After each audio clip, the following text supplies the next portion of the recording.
Hello and welcome to Network. My name is Spumela Lezondi with your technology and social media news. We've left the studio a little bit and we are at Dusobuhle Farm in Mshwati in the KwaZulu-Natal Midlands. We'll tell you more about what we are doing here later on in the program. Remember that you can find us on SABC Network on Facebook, Twitter and Instagram. It's News Network at sabc.co.za on email. This week, Twitter poll is asking you about the changes that have been made by Twitter, especially when it comes to retweeting. This has been done because of the American elections that are coming up later in the year. You ask me what you think about this. Results of that are coming up later in the program. Firstly, here's what's coming up tonight. We have information about the MTN App of the Year Awards.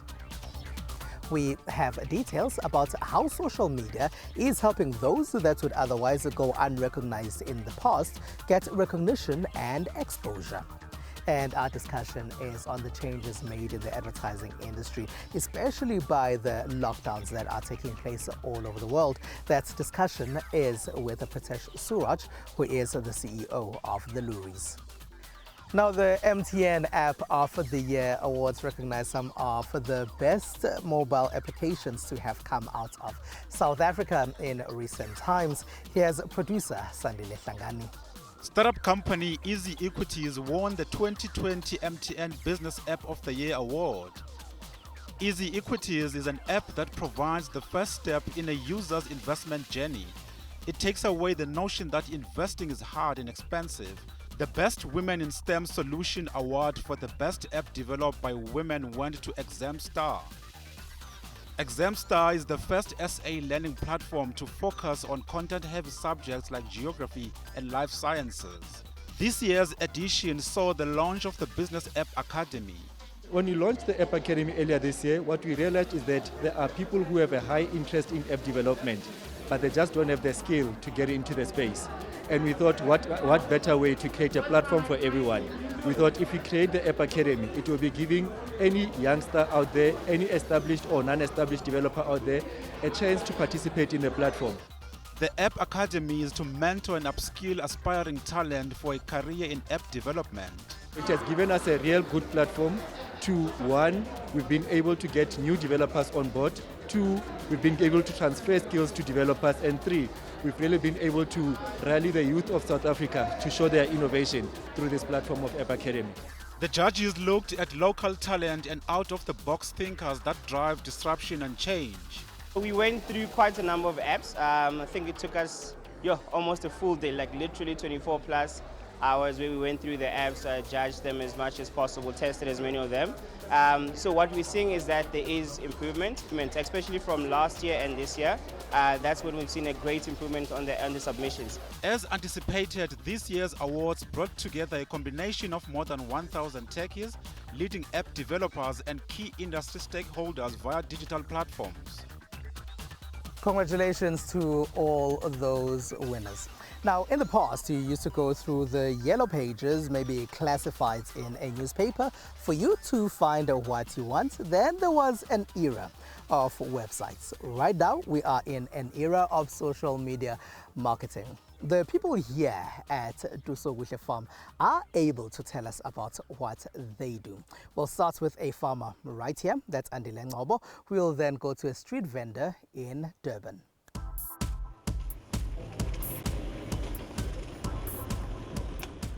Andile Ngobo's day includes spending a lot of time in the sun as he runs Dusobuhle Farm. Andile tells me that farming is not glamorous and there are a lot of challenges that he and his staff face. But despite all this, he has managed to get over 15,000 followers on Instagram. We're in a valley, so we're right at the bottom and we just can't get any network. So the only app that I can really utilize on my phone is my camera. And then I'm able to sort of take pictures of interesting things that happen around the farm. And then I end up finding network sometime when I leave the farm, and I obviously post all of this content. And to my surprise, a lot of people were quite shocked as to what really goes on a daily basis on a farm. One would not think that the glamorous crowd of Instagram would be interested in the goings-on of a farm in the KwaZulu-Natal Midlands. But they are. On Instagram, things are curated, and Andile knows that he needs to pick the most attractive pictures for his posts. You know, when I started to expose what I do on a daily basis, I realized more and more that this is the kind of thing that actually would have made me jump at the opportunity had I been exposed and had an idea of what actually happens in the industry. In the past, no one would have known what would happen here. The media is far away in major cities like Durban, Johannesburg and Cape Town. Social media has changed who is visible in the media and other spaces, and it plays a critical role in putting small businesses out there. It is a medium that is easy to set up, largely affordable and accessible to almost anyone in terms of reaching markets, as well as entrepreneurs and business owners being able to set them up. So the role of those platforms is super, super, super important in a digital world. Lusogwake Farm now supplies Checkers, one of the biggest supermarket chain stores in South Africa. In Durban, Spesihle Chibi gets up very early in the morning to set up his fruits and vegetable stall before people go to work. Some buy his fruits, pause for a photograph to be uploaded on his Facebook, and head over to work. We catch up with him as he drives to buy his veggies. The concept that I used was to actually acknowledge each and every customer who comes and buys from us. That, you know what, yes, to you it might be something that's too small, but to us it's massive, it's big. That 1 rand, 2 rand, to us it means a lot, you know. I'm actually looking at the number of people that are giving us advices, so this is how we can grow the business. Everything that you post on your social media, it tells us exactly who you are, how you think and how you visualize things, what are your goals, what are your dreams. So a social media platform for me, that's basically who I am.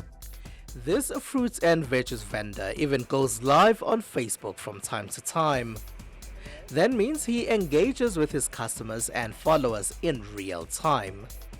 His popularity has led to local restaurant Something Tasty ordering his vegetables. I met Spesihle over social media through a mutual friend. I saw a post and I wanted to know more about his services, what he offers, because I saw that he sells vegetables. With websites, street vendors like Spesihle would have gone unnoticed by many that follow him, as he would never have had the money to afford a developer. In terms of making sure that you are heard above the noise, you need to understand the importance of knowing the language your customers speak, the platforms they frequent, and the way in which they consume content. So it is important that you understand those 3 aspects. What's clear is that social media is exposing us to businesses we would never have found out about in the past. For businesses, they just need to know that authentic content is king. It's great seeing how people are using their mobile devices to control the narrative of what they do instead of relying on other people to tell the story for them. All right, in our Startup Corner this week, we are finding out about a beauty application. So Bliss is a digital platform that connects customers to beauty and wellness service providers throughout South Africa. So if you want a massage, we've got the therapist on our app. If you want your nails done, we've got the therapist on our app. Personal trainer on our app. Concierge service, My PA for the day on our app. You download the app, it is available on iOS and Android as well. And you just join up, you sign up, put in your number, you get a verification code, and then from that verification code, you then will see the therapist and the difference. So you'll have, if you want your nail technician, your personal trainer, the concierge service. So the concierge service was great because it was we were trying it out and implementing it during lockdown because it was the only service we could provide at that moment. There's a back the back end of it, where the service providers have their own way to register on, because again, it's the recruitment process. We have to vet them, so they can't be on the same one for users, as you can imagine, and also the safety elements of it. So with the one with the service providers, we obviously look at your certification and qualification, and we also look at your skill. We offer training for the therapists as well, so you can always hone in on your skills. You can always get better, because again, eyebrows change every year. So this year it's the thick ones, next year maybe we're going to go back to the thin line. You don't know, so they need to know those skills, you know. If you look at it, the therapists, we're currently sitting on about 200 therapists. We are in the big cities for now. We're trying to obviously expand, and we are looking at growing our therapist network to about 1,000 therapists in the next 6 months. And in that, we obviously want the reach to be more accessible. It is SABC Network on Facebook, Twitter, and Instagram. It's News Network at sabc.co.za on email. After the break, we chat to Loeries CEO Pritesh Suraj about the changes that the advertising industry is going through and Loeries Creative Week.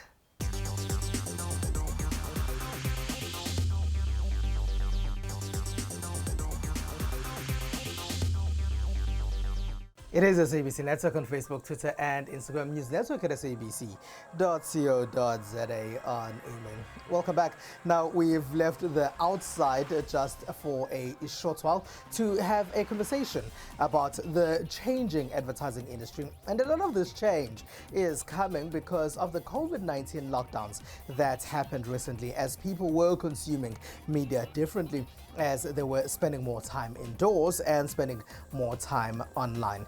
Now, the Loeries Creative Week is taking place between the 16th and the 20th of November this year. I'm now joined by Loeries CEO Pritesh Suraj to talk about this and other issues pertaining to the advertising industry. Hello, and thank you very much for being a part of our network, Pritesh. Maybe if you can start by explaining some of the lessons that the advertising industry learned from COVID-19 lockdowns. I think one of the key lessons the industry has learned is that they do play an important role in society and have an important responsibility as well. If you actually look at the time that we were in lockdown, the only reason that government was able to communicate so strongly with society that you tend to find that medical institutions were able to highlight where testing could happen, and you could have supermarkets being able to communicate what essential goods and services were available, was because brand communication professionals were involved in ensuring that communication was available and ready. So what I've seen is that the key learning has been that the industry has a responsibility to society, and I've seen that there's been a humility in understanding that they need to live up to society's expectations of being able to deliver as needed. While you mentioned some of those brands that did things right and learned new lessons during COVID-19 lockdowns, there are brands, though, that kept on getting into trouble with digital publics, especially when it comes to racism. Why do you think brands keep on getting this wrong? Yeah, it has been disheartening to see the number of brands that are getting into trouble with racist content that they are actually putting out. And obviously the brands do come out and they say they're really, really sorry. And having worked with a number of these brands, I have seen that this is not part of their core personality or the values that they have. But what it does speak to is a lack of robust systems and processes to prevent these issues from happening. And to be honest, and I'm sure the brands realize this as well, you cannot hide behind the fact that you're a good brand with good people. What you've got to do is ensure that your systems and processes are out there to ensure that any communication that you put out aligns to your value. And I think all of these brands are working on it. And I think even brands who have not been involved in any issues right now are re-looking their communication strategy and their systems and processes to ensure that it aligns to who they are. Do you think those brands care at all about this kind of criticism? The industry absolutely cares about this criticism. I've sat in a number of different forums recently where brands who have been involved in issues like this have been part of those forums as well. And they're receptive to taking it in, and they're receptive to changing who they are and the mistakes that they're actually making out in society. So I think that's a good sign, and it's a very, very good sign. But what we've got to do is we've got to ensure that before the issue actually happens, that the brands actually apply their minds to any potential challenges that they can. It's not always easy, but you've got to have that in place to ensure that the communication that goes out doesn't hurt your brand. Let's now go to the Loeries. What will be happening at this year's Loeries Creative Week? So we have a very exciting lineup at Loeries Creative Week this year, very different from the past where it's been for the last 41 years we've been a physical event, and now in our 42nd year for the first time we're going to be a virtual broadcast event. And what you're going to expect is a platform designed to support society during this COVID-19 period and to ensure that communications professionals have access to the best information to ensure that they put out transformative imagery in society. And to this vein, we've got amazing speakers like Jess Wiener, who's a cultural expert based in the USA, who's responsible for shaping Barbie's image, the new image, and her new career prospects to be better in line with society. Dr. Rebecca Swift from Getty Images, who will be speaking about representation in society. All in all, it's an amazing lineup of speakers from around the world who are going to come and share amazing insight to everyone across Africa and the Middle East in terms of how we as a region can better cope during this challenging time and how we can put communication that supports society. It all sounds very exciting, Pritesh. You will be streaming this event for the very first time this year, obviously because of what we are going through. Tell us a bit more about that. Yeah, it is very difficult going into a streaming world because let's be honest, the human connection is so powerful. We would have preferred to have a physical event and get everyone together, but as a responsible organization, we also understand that one of the things we have to do is work at times, and that even means innovating. So it is an innovative new platform. The challenges we've had is from a judging perspective, being able to now do the Loeries judging online to now being able to bring people together on online platforms. But having found the challenges, we've also found amazing opportunities linked to them. So I really believe that this is going to be one of the most industry and brand defining moments for Loeries as an organization. As a non-profit organization, this is going to be a really powerful Loeries Creative Week because we're adding immense value this year. Is the space for some of the uncomfortable conversations like the ones we're talking about today at the Loeries Creative Week? There's absolutely place for uncomfortable conversations. In fact, we're seeking out uncomfortable conversations purely because, again, as a non-profit organization, our role is to ensure that we hold up a mirror to the industry. So we're speaking about racial representation, gender representation, representation of people with disabilities, people in the LGBTQI community, and their representation in society, in media, in the work that we're actually putting out. So we've got really difficult, hard conversations that are there. And while it may be difficult for some people to have to go through these conversations, the reality is what we do expect is that the learnings that come out, the mind-opening and heart-opening opportunities that we will have during Loeries Creative Week will help ensure that societies across Africa and the Middle East will be left better off for it. Yeah. All right, Pritesh.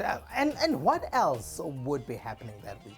So it's an ever-evolving plan, to be honest, in terms of it. We do have the Loeries Creative Week, which is going to be an amazing opportunity. But some of the other things that's happening within the week itself is we'll be announcing the winner of the Marketing Leadership and Innovation Award, and an amazing individual who's been responsible for great brand communication.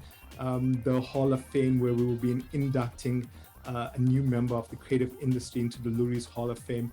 And all of this is going to happen with conversations from across Africa and the Middle East. We're also exploring opportunities to find safe ways within government mandates to bring small, very, very small groups of people together where absolutely necessary in order to maintain the goals of the Loeries organization. But those are still in discussions, those are still planned, and we'll continue monitoring the situation. And if the environment allows us to do so, we will safely bring some people together so that they still there's still the gathering of that human spirit that we need and require in order to move creativity, brand communication, and society forward. All right, so Pritesh Suraj, CEO of the Loeries, thank you very much for being a part of our network. And after the break, we will be heading back outside right here at the farm to find out a bit more about what's happening in the rest of the tech space. Stay with us.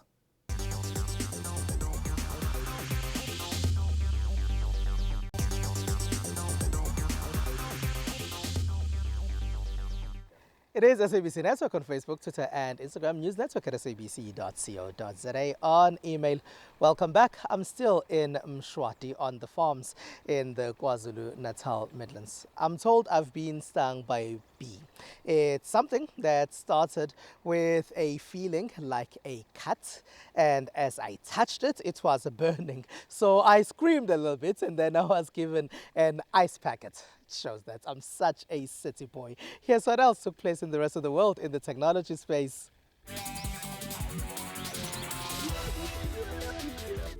Musicians are using an interactive hologram based on Victorian technology to reach their fans in the lockdown world of the coronavirus pandemic. We've got a system behind us here. The simple principle is this: there is a clear, transparent foil at 45 degrees.